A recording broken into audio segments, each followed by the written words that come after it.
யுவராஜா நம்முடைய இணைப்பில் இருக்கிறார். அவரிடம் பேசலாம். வணக்கம் திரு யுவராஜா. வணக்கம் மேடம். வணக்கம். மூன்றாவது முறையா தேர்தல் களம் காண இருக்கீங்க, அதற்கு வாழ்த்துக்கள். தற்போது நன்றி. இந்த களம் காண நீங்க எப்படி திட்டமிட்டு இருக்கீங்க? இல்ல பொதுவாக தேர்தல் வரும்போது பாத்தீங்கன்னா ஆளுங்கட்சியுடைய குறைகள், அதே மாதிரி இதுக்கு முன்பு அதிமுக காட்சியில வந்து சாதனைகளை முன்னிறுத்த மக்களை சந்திக்கிறோம். நிச்சயமா கடந்த 5 ஆண்டு காலமா திராவிட முன்னேற்ற கழகம், குறிப்பா திரு ஸ்டாலின் தலைமை அரசு மக்களுக்கு எந்த நன்மையும் செய்யவே கிடையாதுங்க. அனைத்து தரப்பட்ட மக்களுமே பாதிக்கப்பட்டிருக்காங்க. குறிப்பா எங்களுடைய கொங்கு மண்டலமா இருக்கட்டும், ஈரோடு பகுதியா இருக்கட்டும், இன்னைக்கு தொழில் எல்லாம் முடங்கிருச்சு. ரியல் எஸ்டேட் தொழில் முடங்கிருச்சு. சாதாரண மக்கள் இருந்து பெரிய மக்கள் வரலும் பாதிக்கப்பட்டிருக்காங்க. இங்க வெறும் பணத்தை மட்டுமே நம்பி திராவிட முன்னேற்ற கழகம் தேர்தல் சந்திக்கிறாங்க. அது ஒருபொழுதும் வெற்றி பெறாதுங்க. தேர்தலை பொறுத்த வரைக்கும் சின்னம் ஒரு முக்கிய அம்சமாக இருக்கிறது. கடந்த சட்டமன்ற தேர்தலில் இரட்டை இலை சின்னத்துல போட்டியிட்டீங்க. இந்த முறை தாமரை சின்னத்தில் போட்டி அப்படின்ற அறிவிப்பு வெளிவந்திருக்கு. என்ன வித்தியாசத்தை இதில் உணரலாம்? இல்ல கண்டிப்பா நீங்க சொல்றது கரெக்ட் தான். நீங்க வந்து சின்னங்கிறது மிக முக்கியமான ஒன்றுதான்.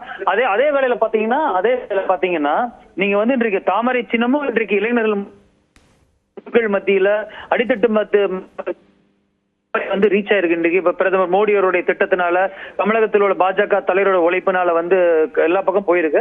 அதனால பாத்தீங்கன்னா எங்களுக்கு வந்து அது வந்து ஒரு சின்னங்கிற பெரிய பாதிப்பு ஏற்படுத்து. நிச்சயமாக ரெட்டலைக்கு எந்த அளவுக்கு இருக்கு, அதே போல தாமரைக்கும் என்னுடைய தொகுதியை பொறுத்தவரையிலும் நல்லா பலமா இருக்குதுங்க.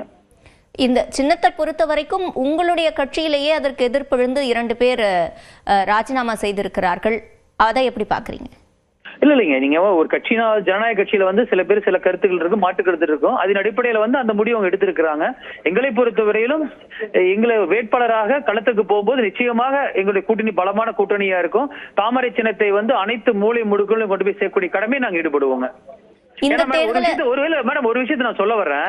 இன்றைக்கு தமிழக மக்களை பொறுத்த வரையிலும் எந்த சின்னத்தில் நடந்தாலும் திராவிட முன்னேற்ற கழகத்தை தோக்கடிப்போம். அதுதான் உண்மையான நிலை. அந்த அளவிற்கு மக்கள் வந்து கடும் அதிருப்தியில் இருக்காங்க அந்த ஆட்சி மேல. வெறும் உதயசூரியன் இருக்கிறனால வந்து மக்கள் பாதிக்கப்பட்டவங்களுக்கு பொற்காலமா அமைஞ்சிருமா மேடம் தமிழ்நாட்டுல? இன்றைக்கு வந்து பாருங்க, ஈரோடு பகுதியெல்லாம் பாத்தீங்கன்னா மிகப்பெரிய டாக்ஸ் அதிகம். நீங்க வந்து வரி, வீட்டு வரி, சொத்து வரி, அதெல்லாம் வந்து நீங்க வாழவே முடியாது. அந்த அளவுக்கு உயர்த்தி இருக்காங்க இன்னைக்கு திராவிட முன்னேற்ற கழகம். அதெல்லாம் மக்கள் மறக்க போவது கிடையாது.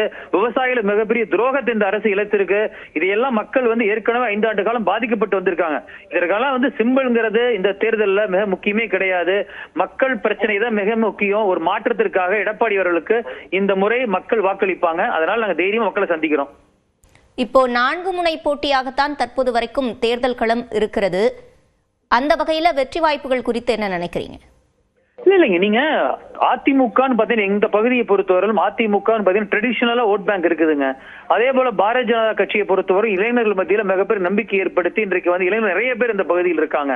அதே போல தமிழ்மாநில காங்கிரஸை பொறுத்தவரையிலும் ட்ரெடிஷனலா காங்கிரஸ் ஓட்டு நிறைய எங்க ஓட்டு இருக்குது. அதனால பொறுத்தவரையிலும் எத்தனை மணி போட்டியா இருந்தாலும் எங்களுடைய ஓட் பேங்க் இன்டாக்டா இருக்குது. மாற்றம் வேணுங்கிறவங்க விஜய் அவர்கள் வாக்களிப்பதனால் மாற்றத்தை இந்த தேர்தல் ஏற்படுத்த முடியாதுங்கிற பேச்சு தான் பொதுவா என்னுடைய பகுதியில் இருக்குது. அதனால மாற்றத்துக்கு விரும்ப நிச்சயமா அதிமுக வாக்களிப்பாங்க. எங்களுக்கு வாக்கு நம்பிக்கை இருக்குதுங்க. இணைப்பில் வந்து பதிலளித்தமைக்கு நன்றி திரு யுவராஜா.